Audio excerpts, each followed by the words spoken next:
Did you know that the 4th of July was not really the day that the United States of America declared its independence? In fact, the 4th of July is known to many as one of the most unluckiest days for US presidents. O sa Tagalog, isa ito sa pinakamalas na araw sa kasaysayan ng mga pangulo ng Estados Unidos.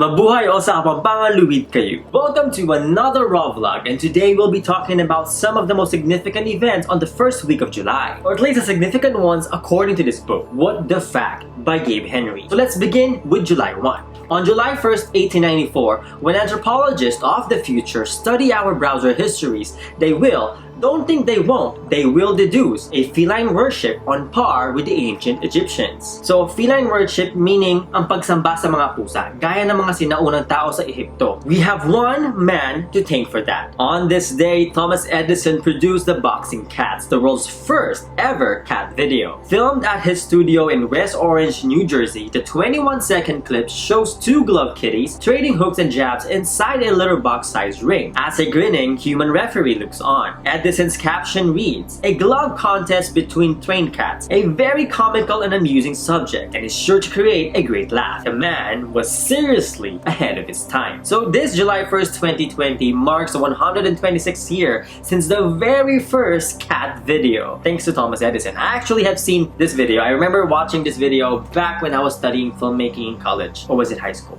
Basta, I remember being mind blown by how they were able to film two cats boxing over 100 years ago. And this was before YouTube. This was before YouTube became a huge thing and before cat videos filled all of our newsfeed. So yeah, I guess it was in high school when I watched it. But anyways, let's get into July 2nd, the Great Anniversary Festival. On July 2nd, 1776, on this date, America declared its independence. Not as the history books would have it, on the 4th of July. That was the day the declaration was ratified. In a letter to his wife, John Adams naively predicted the 2nd of July, 1776 will be the most memorable epocha. Epocha. Is that how you say it? Epoch with an A? Epocha. Anyways, epocha in the history of America. I am apt to believe that it will be celebrated by succeeding generations as the Great Anniversary Festival. So there you have it. For those who did not know, July 2nd was the actual day the Declaration of Independence was made, not on July 4th. That was the day when the 13 colonies, who would later become the first 13 states, ratified the declaration. So again, July 2nd was the actual day it was made, not July 4th. So what happened on July 4th according to this book? So the interesting, strange thing that happened on July 4th according to this book was dead presidents. For all its patriotic symbolisms, the 4th of July is actually an unlucky day for US presidents. Thomas Jefferson and John Adams died within hours of each other on July 4th, 1826, exactly 50 years after the adoption of the Declaration of Independence. James Monroe, the 5th president, shuffled off 5 years later on July 4th, 1831. And Zachary Taylor, who died on July 9th, 1850, took ill at an Independence Day dinner on the 4th of July, allegedly from arsenic poisoning. So that's 4 US presidents dying because of 4th of July. 3 of them died on the date of the 4th of July, and the last one died because he was poisoned on the 4th of July but died on July 9th. So kaya naman marami nagsasabing malas ang July 4th sa mga presidente ng Amerika. So those are the strange things that happened on the first week of July according to this book, What the Fact by Gabe Henry.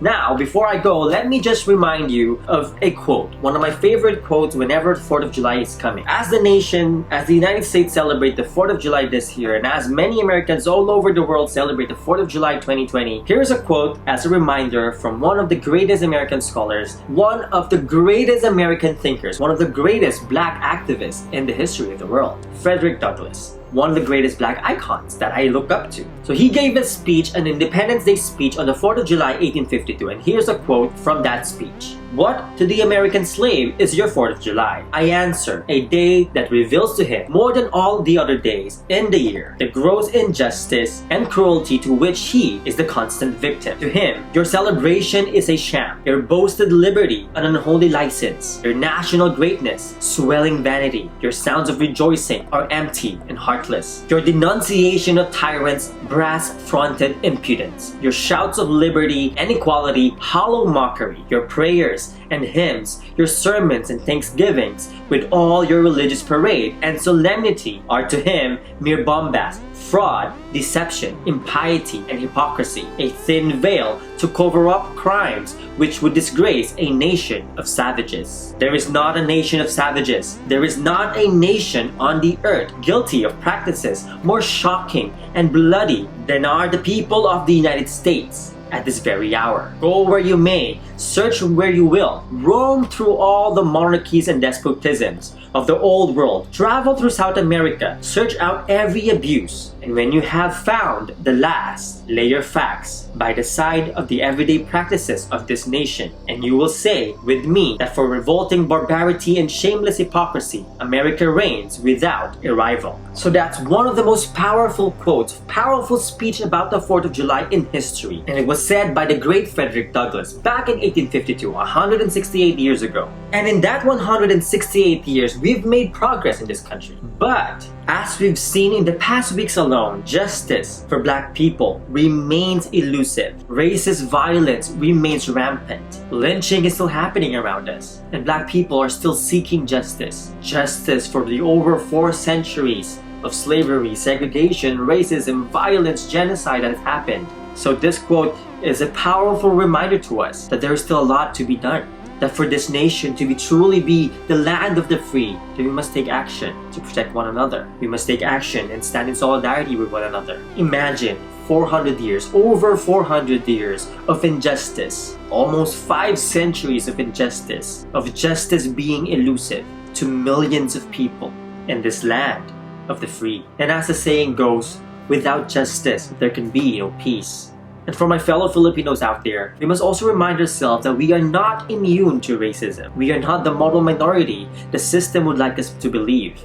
We have shared struggles with the Black community. If you want to learn more about the untold history of Filipino and Black solidarity, about the violence that happened during the Philippine-American War, about how Black people stood for the independence of the Filipino people, check out my book, Black Lives and Brown Freedom, Untold Histories of War, Solidarity, and Genocide. Check out the links below for where you can buy it. And if you would like a signed copy of the book, visit ugadclothing.com and pre-order a signed copy, which I will then sign in the indigenous Baybayin or Kulitan scripts of the Philippines. And if you want to learn more about the history of the Philippines, the history of the Filipino people, back at home in the motherland and abroad across the diaspora, check out the link up here for the whole playlist of the untold history of the Philippines. And that is it for today's Raw Vlog. If you like this video and learned a thing or two, don't forget to like, share this video, comment below, and subscribe.